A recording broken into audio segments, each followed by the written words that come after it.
I want to ask you if you've ever received a great invitation, something that you can't forget. I know I got one a few years ago, 7 or 8 years ago. I received an invitation to go to Oxford University to present a paper as a part of a think tank on American evangelicalism. And it was exciting. I couldn't believe that I was getting this opportunity. And of course I went and had one of the most memorable weeks. And I've been invited back a couple of times. I've never really had the opportunity to go back. But I'll never forget how I felt when I got that invitation to go to Oxford and present that paper. I worked so hard on that paper, I couldn't wait to be a part of that group.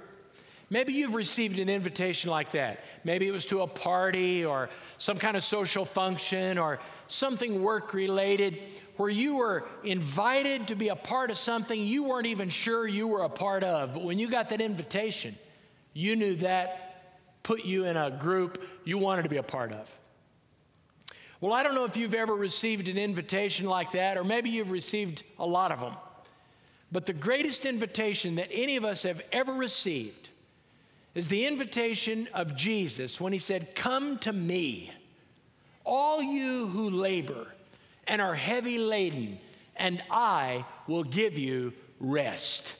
And this morning, I want us to look at the subject, the invitation of Jesus. Would you open your Bibles with me, please, to Matthew chapter 11.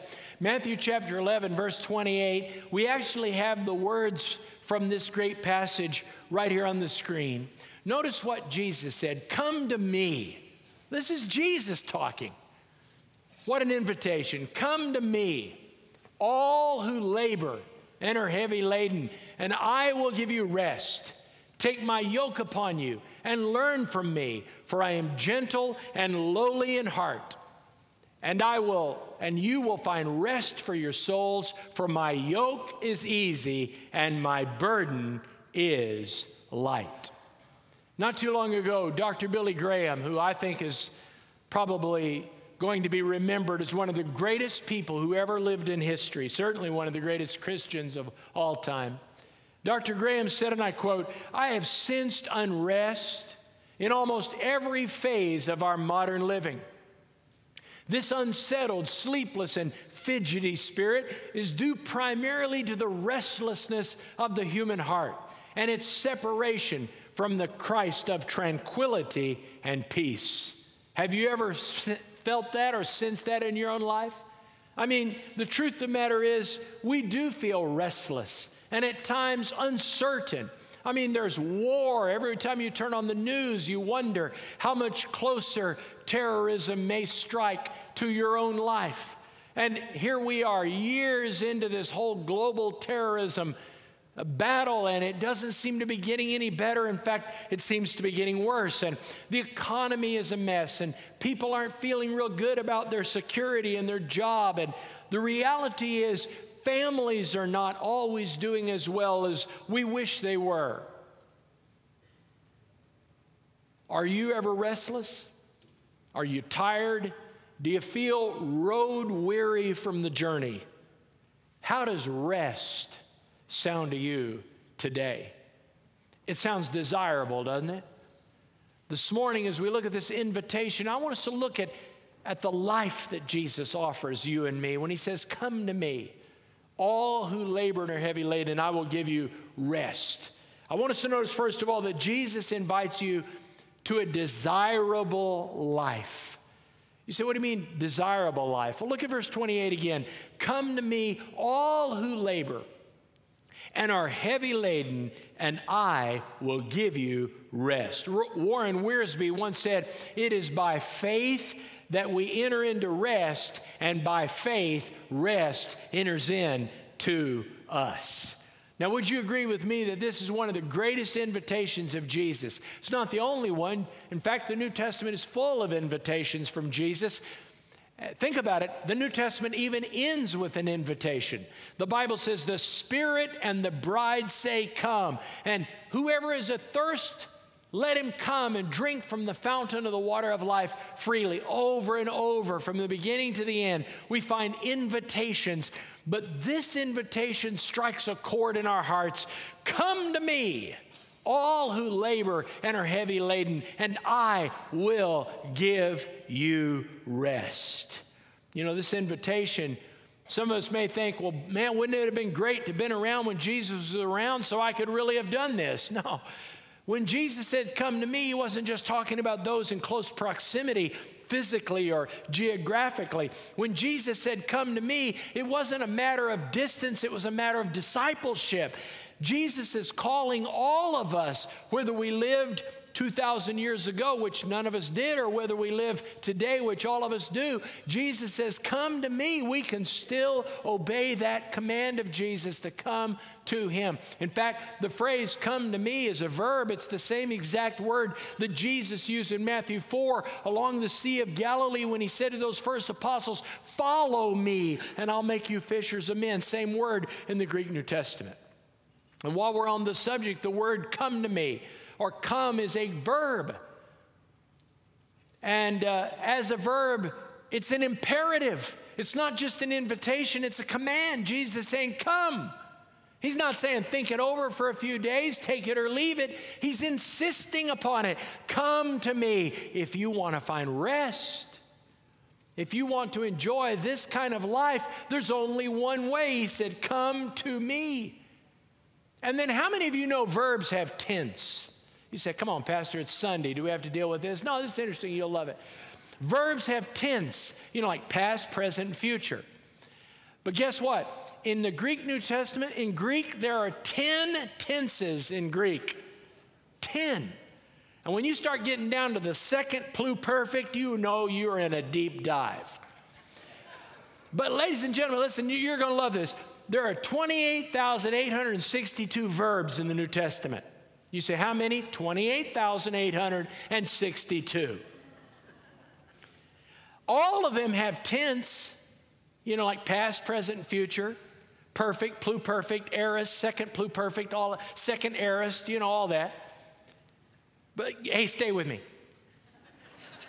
Of the 28,862 verbs, are you ready for this? About 22 of them have no tense. What? A verb with no tense? I mean, we can't even get our head wrapped around a mind-blowing linguistic concept like that. A verb with no tense. You go, well, is it past, present, future? Well, yeah. It's kind of all that. Well, this verb right here, when Jesus said, come to me, it's one of the rare verbs with no tense stated in the verb. And you say, well, how do you even think about a verb like that? How do you think about an action that isn't past, it isn't present, and it isn't future? Well, it's immediate. It's right now. It's like a verb that is so urgent that no verb tense really catches it. For instance, if you and I were together and your car keys were laying on the other side of the room and you said, hey, throw me your keys. And right as I pick up your keys, you turn your head to do something else, but I'd already thrown the keys. I'm going to be like, hey, heads up, or duck. There are certain verbs that must have an exclamation point. They defy tense because they're immediate, they're urgent. Do it now. This is exactly that kind of word. Jesus is saying, come to me. Don't go away for a month and consider it. Do it now. If you want rest, if you want this desirable life, come to me and come right now. And so you say, well, that sounds pretty good to come to him, but if I do, what happens? What's the result of coming to Jesus? Well, what kind of life are we talking about?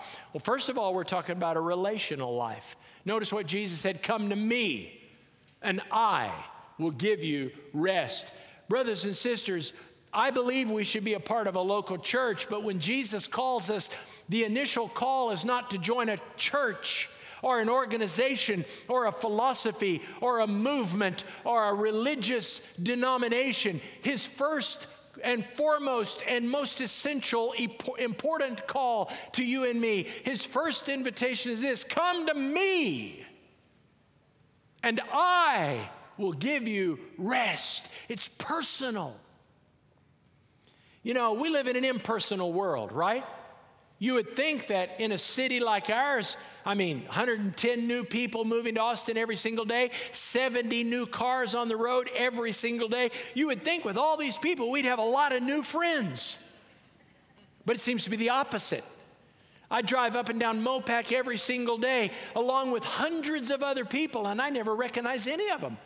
Even though we're all going the same direction at a really low speed. We should be able to correspond. We should be able to talk and have conversation, but I don't recognize them and they don't recognize me, even though we're all going in the same direction.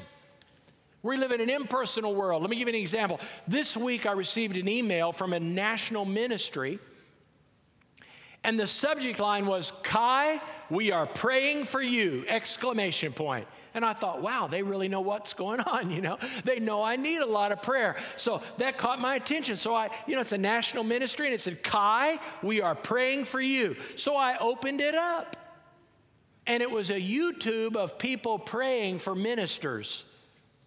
It was pretty cool. It was good technology, good use of the technology. The people that were praying were very sincere. They're like, "Lord, bless that worship leader, bless that pastor, wherever he may be." But it wasn't like, "Oh, God, we're praying for Kie. We know what he's going through." But that subject line said, "Kie, we are praying for you." Well, I wasn't offended, but in reality, they weren't praying for me. They were praying for people like me. But it caught me as being something personal. It turned out to be something impersonal. Well, I've got some good news for you. When Jesus calls you, he doesn't say, "I love you," or current occupant. It's a personal call. It's a personal invitation. It's relational. But then I want you to notice something else. Not only is it a relational life that he calls us to, he invites us to a restful life. How good does that sound? Listen to what he said. "Come to me, all who labor and are heavy laden, and I will give you rest." Man, that must have been some invitation list. Am I right? Now, this is not the series on all, but would you notice the word all? All who labor and are heavy laden. How big is this guest list? Jesus said, "Come to me, all who labor and are heavy laden." I'm telling you, if you want to hit the bullseye of a crowd, don't say how many Longhorn fans or how many Red Raiders or how many Democrats or how many Republicans or how many men or how many women are in the room, because everybody's different. But if you want to get everybody, say, "Everybody who's tired, can come to me." Jesus said, "All who labor and are heavy laden, I'll give you rest." Man, he's talking our language. He said, "All who labor." That's a word which means to be physically exhausted, bone tired. Have you ever just been bone tired? You're just physically exhausted. Or maybe you've got the type of job where there's a lot of mental stress and a lot of decisions that have to be made. And by the end of the day, you don't want to think about one more thing. You don't want to decide what channel to watch. You are so tired of thinking. You're exhausted from the mental process. Or how many of you could relate to the idea that sometimes you have hurt so bad you don't even want to get up and face the day? It just hurts too much. You are exhausted from pain. Well, that's exactly what this word means as well. It can mean that you are so full of grief or suffering that you are just worn out from feeling bad. Well, Jesus said, all of you who are physically exhausted, spiritually depleted, emotionally drained, come to me and I will give you rest. And then notice this, he said, not only those who labor, just worn out from living, but he said, all those who are heavy laden. This is the idea of a pack mule, man, just heavy laden, just everything has piled on my life. But most people agree that what Jesus was focusing on here was not just the regular wear and tear of life, but the 613 commandments of Judaism. 613 commandments. I've got a book in my study upstairs with all of them listed, and I've read through just about all of them. Can you believe this? 613 commandments. There were 248 commandments that everybody was supposed to live by, and 365 commandments that they were never supposed to do. In other words, 248 positive commandments, thou shalt do this. 365 negative commandments, thou shalt not do that. That meant every single day there was a new commandment of something you weren't supposed to do. Most people lived their entire life out of fellowship with God from a ceremonial point of view. Most people couldn't even remember all the things they were supposed to do, let alone all the things they were not supposed to do on a regular basis. And as a result, most of the people in Jesus' day were in violation of the commandments in one way or the other. And Jesus said, look, if you have been worn out by your religious codes and your religious duties, and you've come to the realization that at this rate I will never please God, then I've got good news for you. Come to me and I won't add to your burden. I will give you rest. In other words, ladies and gentlemen, you're never going to work your way to God. You are never going to work your way to heaven. You are never going to do enough to make God pleased with you. And you say, then what hope do we have? Our hope is in Jesus Christ. When he said, come to me and I will give you rest. He didn't say, come to me and I will check your list to see if you've been naughty or nice. He said, come to me and I will give you rest. Now, we're impressed by personal achievement, are we not? I mean, how many points were scored? Not many last night, but that's a whole nother story for another day. But we count achievements, man. We've got the big board. We know how many sales we had last quarter. And if we don't know, somebody up the food chain will know, right? And we know how many yards were gained and how many times at bat and how many runs were made and how many points were scored. And we know how many degrees were earned. And we keep score of personal achievement. And that's all fine in sports and politics and business. But brothers and sisters, in the Christian life, it is never a matter of personal achievement. It's all about what God has done for us, not what we can do for him. And Jesus said, don't stress out on trying to impress God. Just come to me and I will give you rest. That's a desirable life. But then I want you to see something else. Jesus invites us not only to a desirable life, would you notice he invites us to a discipled life? Jesus invites you to a discipled life. Look at verse 29. Take my yoke upon you and learn from me, for I am gentle and lowly in heart, and you will find rest for your souls. Take my yoke upon you and learn from me. Dietrich Bonhoeffer, the German pastor who dared to defy Hitler during the reign of Nazism in Germany and was captured and executed in the prisoner of war camps during World War II, wrote before his death, Christianity without discipleship is always Christianity without Christ. That's strong. Christianity without discipleship is Christianity without Christ. You know, for some of us at a mass evangelism event, we prayed to receive Christ 20 years ago. Others could say, you know what, I was in Vacation Bible School when I was a little boy and I prayed and asked Christ into my life. Or some would say, you know what, at an event in my dorm when I was a university student, I gave my life to Christ 15 years ago. But brothers and sisters, when you gave your life to Christ, that wasn't the end of the Christian life, that was the beginning. Jesus said, come to me and I will give you rest. But the next verse says, take my yoke upon you and learn from me. You see, when you came to Christ, you entered the school of Jesus. He is your professor and you are his student. Notice he said, take my yoke upon you. Now he's not talking about egg yolk. What are we talking about here?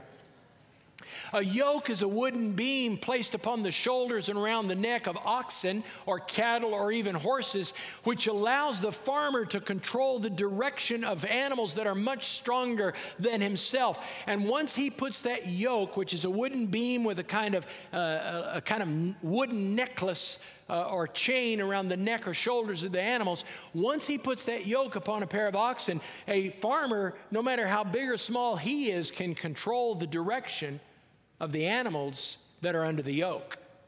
The rabbis use this as a metaphor for being under their tutelage and under their school. So if you joined the school of a particular rabbi, for instance, we know the Apostle Paul was a student of Gamaliel, the greatest of all the Hebrew rabbis. He was a student of Gamaliel, which meant he was in the school of Gamaliel. The yoke of the rabbi was not a physical, ornament. It was a metaphor for saying, I'm under this train of thought. I'm under this school. The yoke became like the class ring of the rabbinical school. Jesus said, I want you to be in my school. I want you to be part of my team. I want you to be in my study group. I want you to take my yoke upon you. And this is a lordship issue. When you get under the yoke of Jesus, you're under the lordship of Jesus. Let me show you how this works. It's really interesting. You may not think so at first, but at the end, I promise you're going to love this, all right? You ready? The Greek word for yoke is zugon. Everybody turn to somebody and say, zugon. Would you do that? Zugon.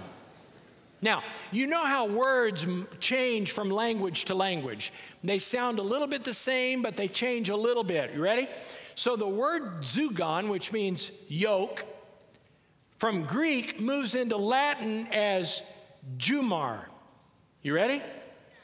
And then from jugum, rather, in Latin, into late Latin, it goes subjugar. So it goes from zugos to jugum to subjugar. It gets to English as subjugate. You see, when the yoke is upon the animal, it is subjugated to the farmer. When the yoke is upon our lives, we are subjugated. We are under the control of the Lord Jesus Christ. You see, brothers and sisters, Jesus said, take my yoke upon you. That was his way of saying, I want to be the Lord of your life. I want to control your life. And then he said, learn from me. And this word learn is the word monthano, but the word for disciple is mathetes. They're similar. So to be a learner of Jesus is to be a disciple of Jesus. And how many of you know you can't learn everything from a book? Like there's no correspondence class for swimming.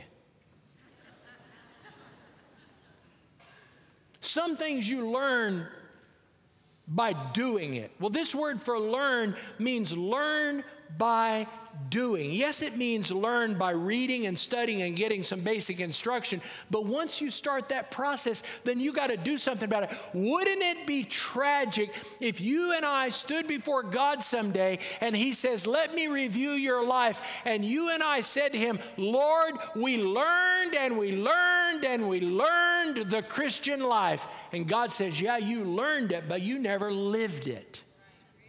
This word for learn is a word which means learn by studying and then putting into practice. There are some things you can hear about it and you can read about it, but until you do it, you never really master it. Now, how many of you know we have a diabetic cat at home? Danger the cat.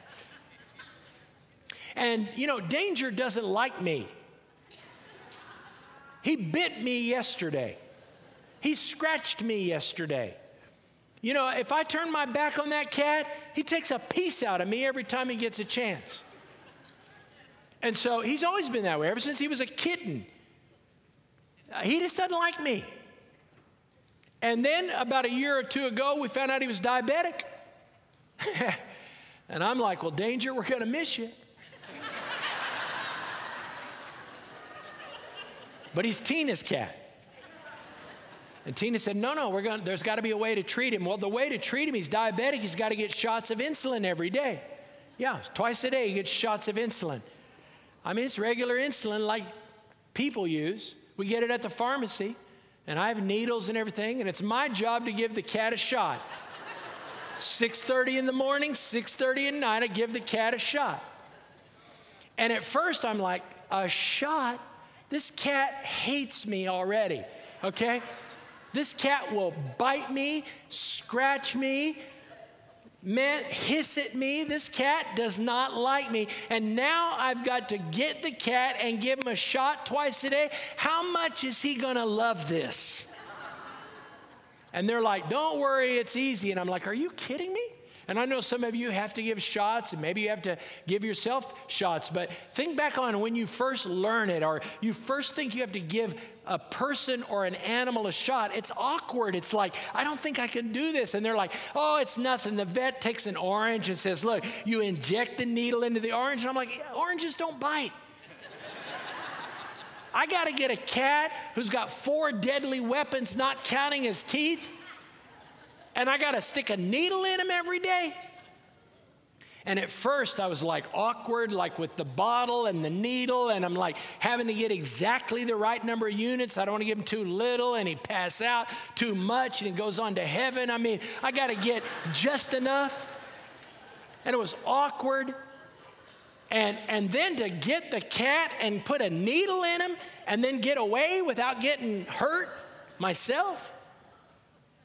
But you know, I've been doing it for over a year. Now it's like, boom. Deal done. Move on. Next. Because I've been doing it, and it was awkward at first, but now I've learned how to do it.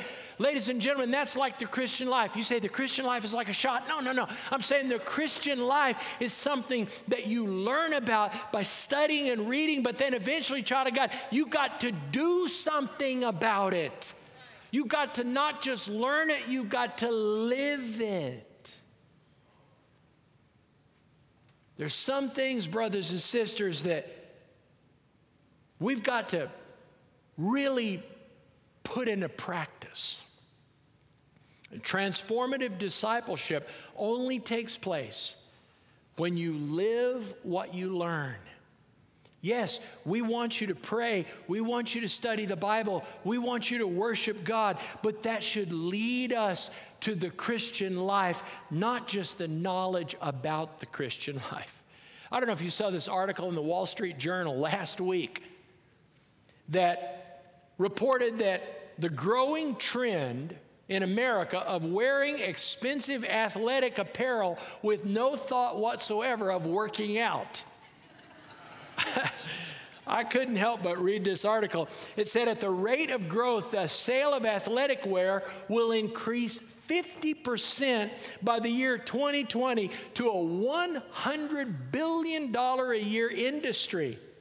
But actual involvement of sports isn't increasing all that much. For instance, y'all know what yoga pants are? Check this out. The sale of yoga pants increased 45% last year, but yoga participation grew by less than 5%. And yoga pants are expensive. One lady said, and I quote, when you put on your workout apparel, you think, maybe I should think about working out today. Hey, child of God, if you want to buy the most expensive pair of Nikes or Adidas or Reeboks that they make and never run even to your mailbox, that's between you and God. That has nothing to do with me. If you want to buy expensive yoga pants and never stretch, and if you want to get a really great looking outfit just to get up and turn the channel or go to the cupboard and get a bag of chips, that's your business. But when Jesus invites you and me to live for him, it's a life of learning and living the Christian life. Jesus said, come to me, and I will give you rest. Take my yoke upon you and learn of me. Brothers and sisters, let's move beyond just hearing about it. Let's do something about it.